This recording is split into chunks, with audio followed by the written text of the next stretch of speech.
Japanese, there were Germans, there were American brands here.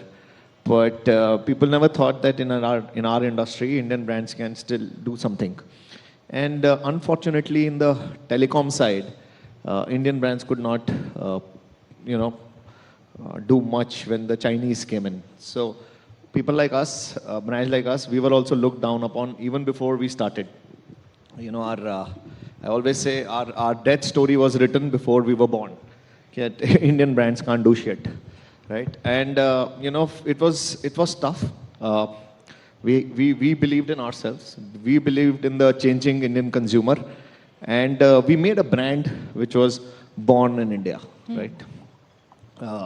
Then a few years back, we all know how COVID made us all realize that we cannot be dependent on a few countries for our products. And we all, not only us in electronics, all of us started, made in India started becoming a very flagship scheme of the government.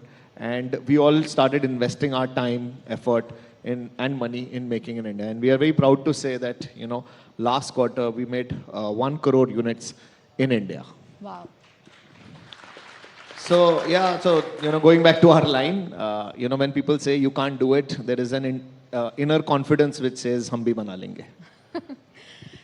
In fact, I read somewhere, Aman, that in 2021, only 5% of your products were being made here, but now it's climbed to 40-50%? Yeah, so it was, it was not easy to make in India. It was not feasible, to be frank to you. But, we were working very closely with the government also helping us on a lot of schemes. The PMP scheme is there. The PLI is also expected sometime.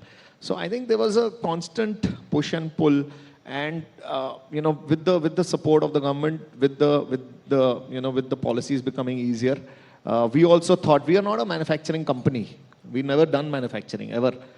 We know tech, we know marketing, but manufacturing was something which we had to learn. And imagine that in India there was no factory which had made audio products, because it was not something which was or a wearable product. It was not made in India. Nobody knew how to do it. So we took baby steps. And I remember one day, there was one of these interviews where people asked Prime Minister Modi that why aren't we, doing things fast or something. And he said, India is not like a flight which just goes like this and this. India is like a train. It takes time, right? So I would say for us also, like Rome was not built in a day. India will not make in a day. It will take its time. And we are on the path of doing that. Great.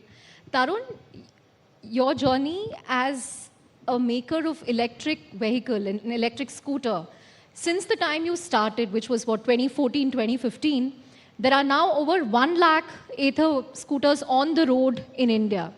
But it took you a long time to get there. I think you took 6-7 years just to get the design right, to get the product right, because you wanted to make a product that ultimately looked good. Like Aman said, people would kind of hesitate from using Indian brands, but you made it aspirational.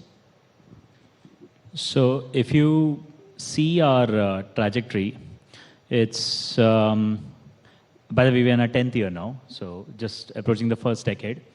First 5 years of engineering and product development. That phase was important because before you get to actually make in India, you need designed in India. Or rather, for us, that was the only option. We couldn't get a design out of somewhere else because electric two-wheelers are a very fascinating place where globally there is no country with an evolved enough ecosystem of good electric scooters or motorbikes. Like none. China has a lot of them. They are all crap.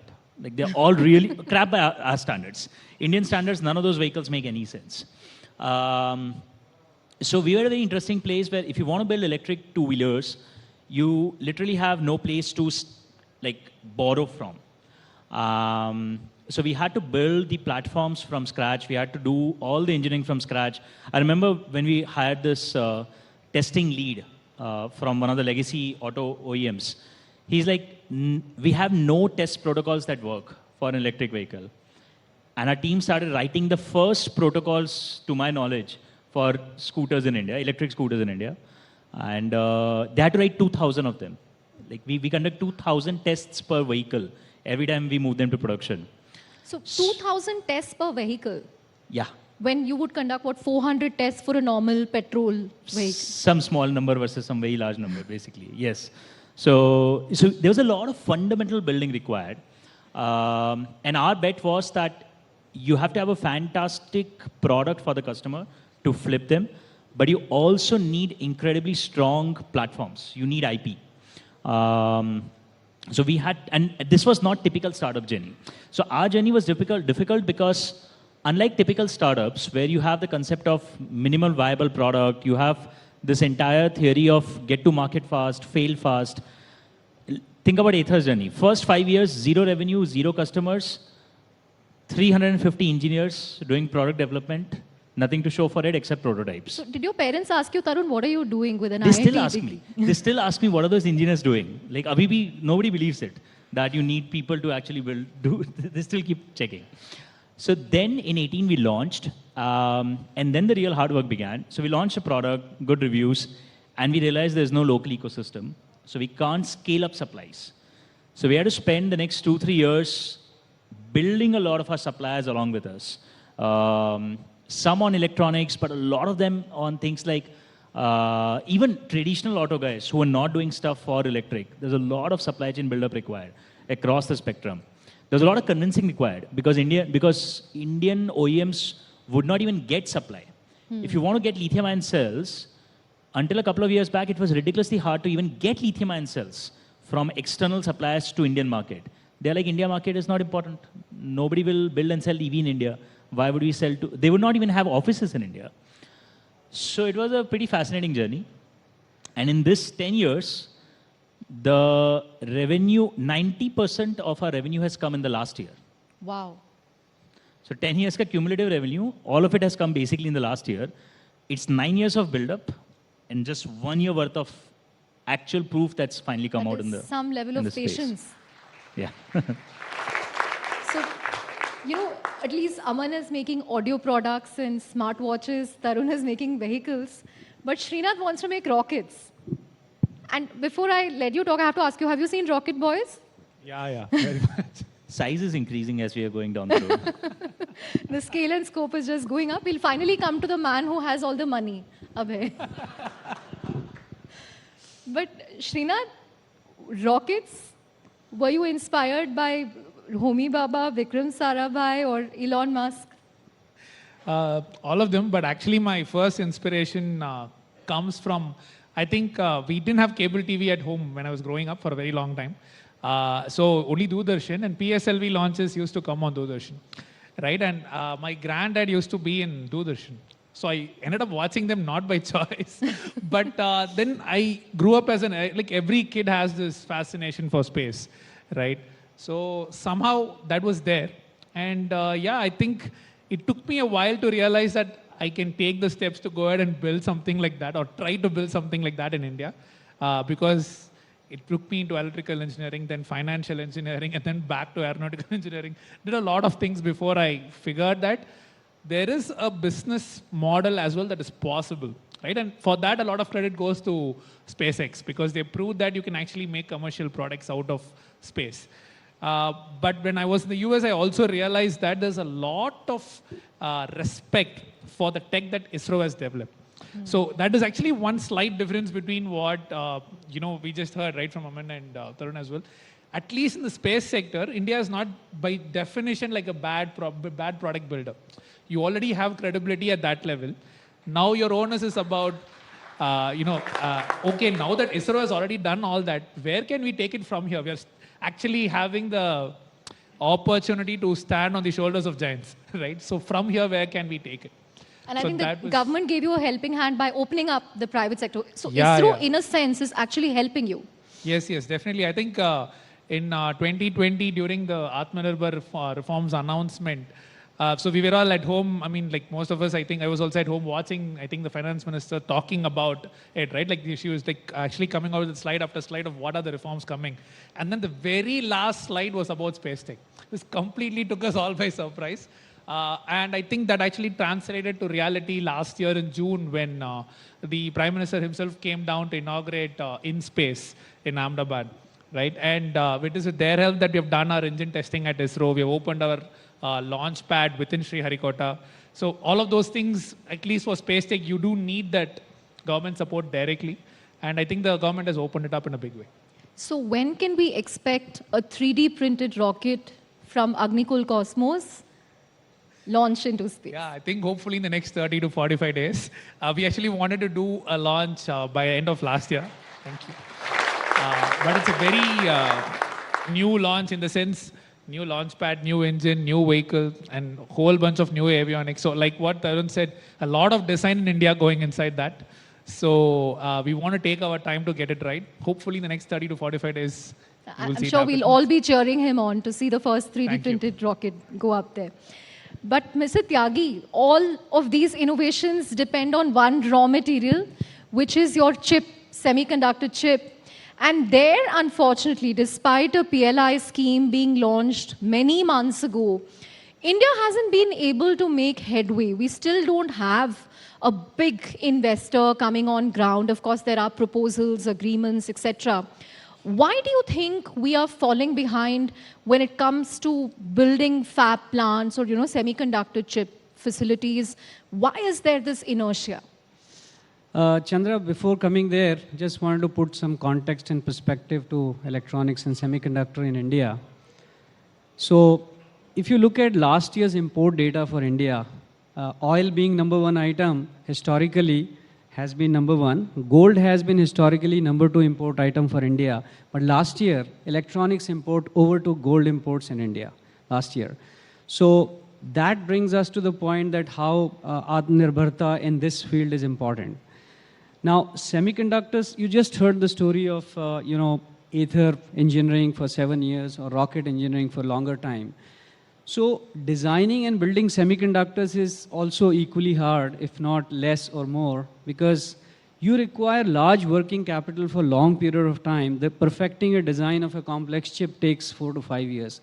Then fabricating it, then bring it out, software associated with it. So what I'm trying to come to is it's a much longer cycle time to design and build a chip successfully.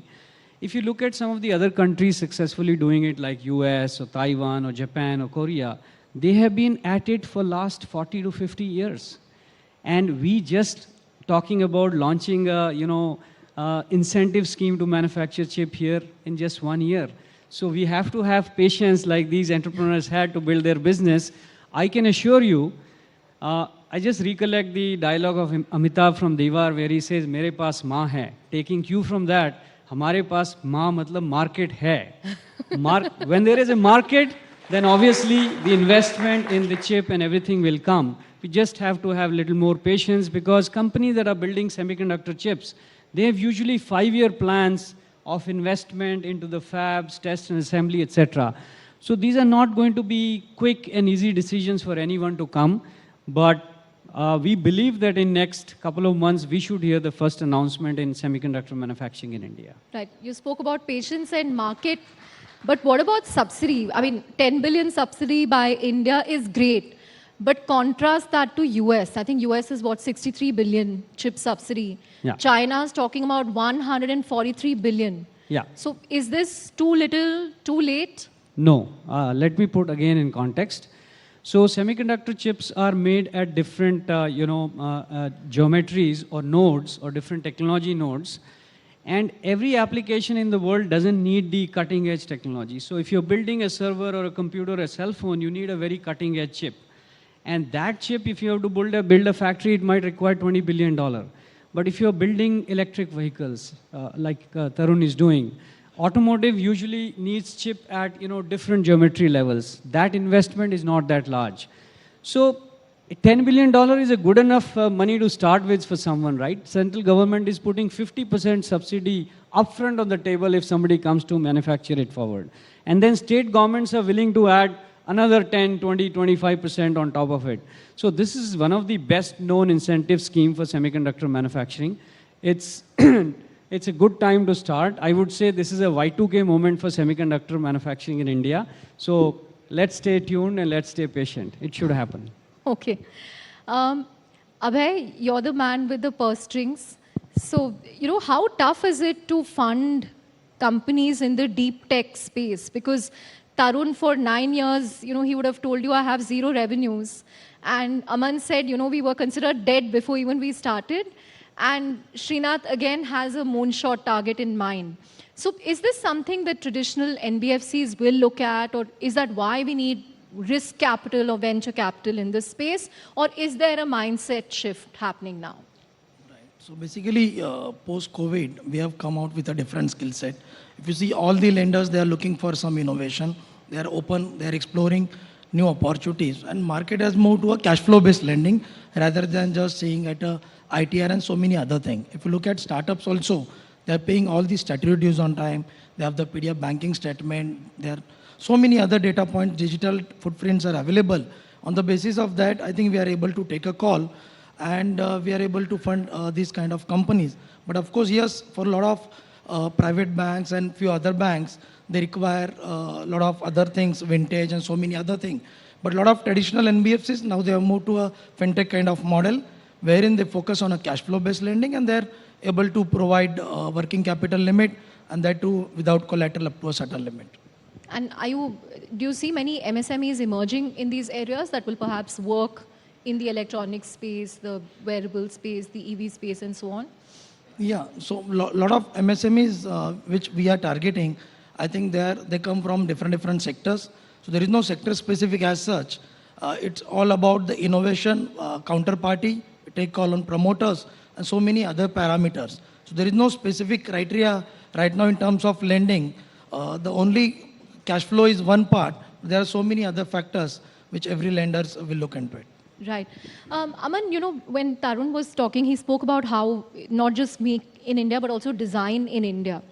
What kind of, designs shift did you have to make or design changes did you have to make an Indian brand attractive? Because today when people talk about the audio space, they say, boAt is competing with a Noise or a maybe which are also Indian brands. It's not just a Sony or a JBL. What kind of shift did that take? How did you manage to make cool designs that youngsters would like? First, we should have an active noise cancellation headphone. So design is very critical, right? So when we started off, our company was incorporated in 2015, but our products were launched somewhere in 2017. It took us 2 years. Our differentiation also was, if you look at the Indian, when we were doing audio, India likes bass. Always say, there's a Salman Khan ka gana nahi hai, baby ko bass pasand hai, right? And that is very true to India. India loves bass. So imagine a product being made for India, which has to cater to the Indian ear. An Indian ear, if you look at our music also, we like drums.